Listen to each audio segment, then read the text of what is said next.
Start ready ready.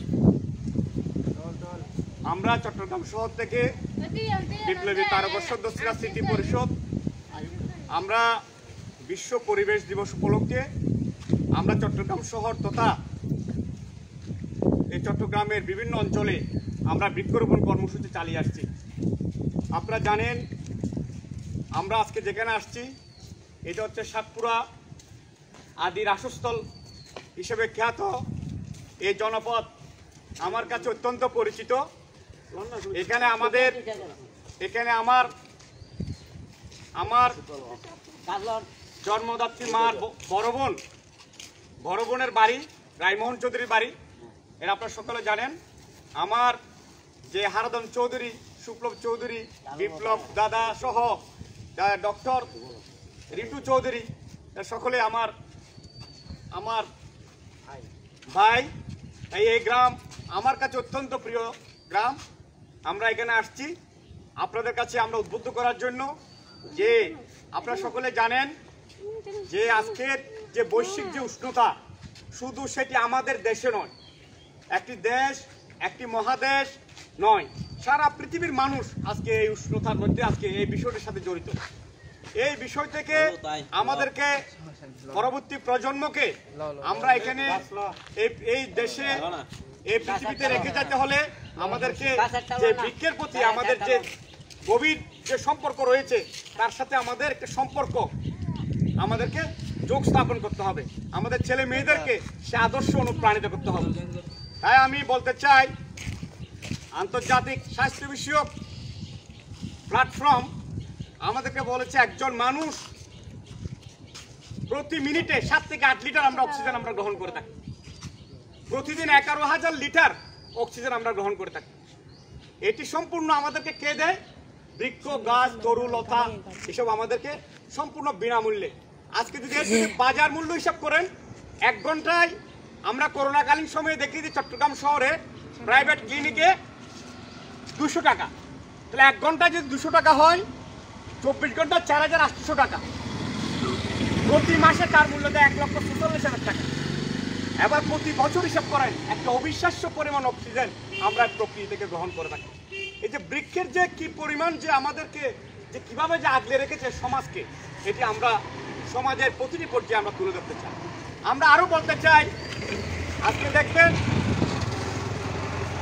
যে এই গ্রাম সারা দেশে যে মাটির তল দেশে যে পানি রয়েছে সেটি আমাদের জন্য কি মৌলিক অধিকার। এই মৌলিক অধিকারকে আমাদেরকে হরণ করছে কারা? 1971 সালে আমরা কাদের বিরুদ্ধে যুদ্ধ করছি আপনারা সকলে জানেন? পাকিস্তানিদের বিরুদ্ধে। এর আগে 200 বছর আমাদের পূর্বপুরুষরা যুদ্ধ করছে কারা?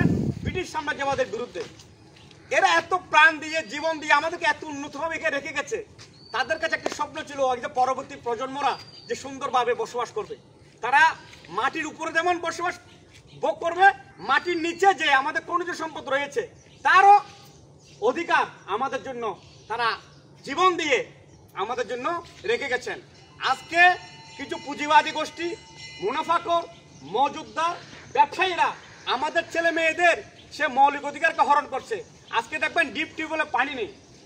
আপনাদের কাছে আমরা বিশেষ করে আসছি পরিবেশ রক্ষার পাশাপাশি পরিবেশকে যারা বিপর্যয় করে, পরিবেশের যারা ক্ষতি করে তাদেরকে আমরা চিহ্নিত করবো, তাদেরকে আমরা ঘৃণিত করবো। আপনাদের ছেলে মেয়েদেরকে আরো উদ্দেশ্য করে বলতে চাই, যেমন আজকে দেখবেন শিল্প কারখানা হচ্ছে, নগরায়ন।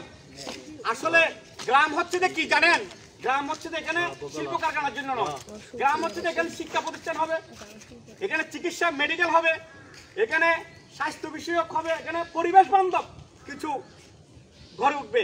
কিন্তু আমাদের পরিবেশের ক্ষতি করে যদি শিল্প কারখানা ঘরে উঠে আপনারা এর জন্য বাধা সৃষ্টি করবেন। যদি বাধা সৃষ্টি না করেন, এটা আমাদের জাতীয় সম্পত্তি, পরিবেশ নিয়ে সবাই কথা বলার অধিকার আছে। রাষ্ট্র আমাদেরকে দিয়েছে, বিশ্ব সভ্যতা আমাদেরকে দিয়েছে, মুক্তিযুদ্ধ আমাদেরকে শিখিয়েছে, ব্রিটিশ বিরোধী আন্দোলন আমাদেরকে শিখিয়েছে। এই পরিবেশের যারা ক্ষতি করে তাদের বিরুদ্ধে লড়াই করার জন্য সংগ্রাম করতে হবে। তাদেরকে আপনারা পুলিশের আওতায় আনবেন, আবেদন করবেন, রাষ্ট্রের কাছে যাবেন, সরকার যাবে। আজকে যে শিল্প কারখানাগুলো হচ্ছে তারা দেখবেন ভূগর্ভস্থ থেকে অনিয়মতান্ত্রিক ভাবে পানি উত্তোলন করে। আজকে দেখবেন গ্রামে গঞ্জে যারা টিউবওয়েল করে তাদের পানি পাচ্ছে না। আজকে বিশ্বের বড় বড় বৈজ্ঞানিকরা এ পর্যন্ত হুঁশিয়ার করছে যে আগামী 10-20 বছর অনেক মানুষ পানির অভাবে মৃত্যুবরণ করবে। এর মধ্যে শুরু হয়ে গেছে অনেক, দেখবেন কলেরা, ডায়রিয়া, দেখছেন কলেরা অভাবে কিডনি বিকল হয়ে যাচ্ছে।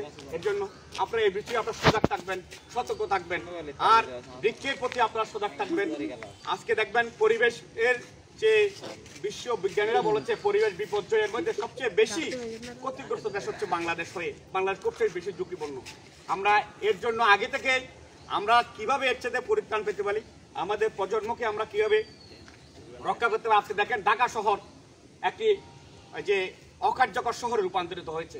কিছুদিন আগে পত্রিকা আসছে শব্দ দূষণের কারণে ঢাকা শহরের মানুষের গড়ায়ু কমেছে 7 থেকে 8 বছর। এই বৃক্ষ আপনাদেরকে 80 থেকে 90% শব্দ দূষণ থেকে মানুষকে রক্ষা করে। বৃক্ষ আমাদেরকে নানাভাবে আমাদেরকে সাহায্য সহযোগিতা করে চলেছে। তাই আমরা এই অস্ট্রেলিয়ার কার্টিন বিশ্ববিদ্যালয়ের একজন প্রফেসর, তিনি প্রথমত সাক্ষাৎকার দিয়ে তিনি বলেছেন ঢাকা শহর অকার্যকর হওয়ার কারণে একমাত্র হচ্ছে কি অপরিকল্পিতভাবে শিল্পায়নের ফলে, নগরায়নের ফলে। আমরা সেই থেকে যাতে আমাদের গ্রামের আজকে যারা এখানে রাস বাড়ি হয়, এখানে বড় একটি সংগঠন আছে, সে সবার সমিতি আপনারা তুলে ধরবেন যে এখানে যে শিল্প কারখানা হচ্ছে, সেই শিল্প কারখানা আসলে কি পরিবেশ বান্ধব হচ্ছে, তারা কিভাবে পানি তুলতেছে ভূগর্ভস্থ থেকে, তাদেরকে আপনার জবাবদিহিতার আওতায় আনতে হবে। আজকে দেখবেন যত কর্পোরেট ব্যবসায়ী আছে, যত ধরনের বড় বড় শিল্পপতিরা আছে, তারা কি করে দেখবেন তারা সবাই কিন্তু পানি ব্যবসা করতেছে। এই পানি আমাদের ভূগর্ভস্থ পানি তুলে তারা প্রতি লিটার পানি আমাদেরকে 25 টাকা করে বিক্রি করতেছে।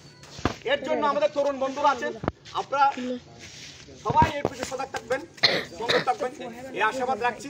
আগামীতে আরো দেখা হবে। তাই আমি আমাদের রুদ্র তাপস কবি সুকান্ত বলেছিলেন, ছিন্ন পৃথিবীতে ব্যর্থ মৃত ধ্বংসস্তূপ পিঠে চলে যেতে হবে আমাদের। তবে যতক্ষণ আছি বেঁচে প্রাণপণে সরাবো পৃথিবীর জঞ্জাল, এই বিশ্বকে শিশুদের বাসযোগ্য করে যাবো আমি।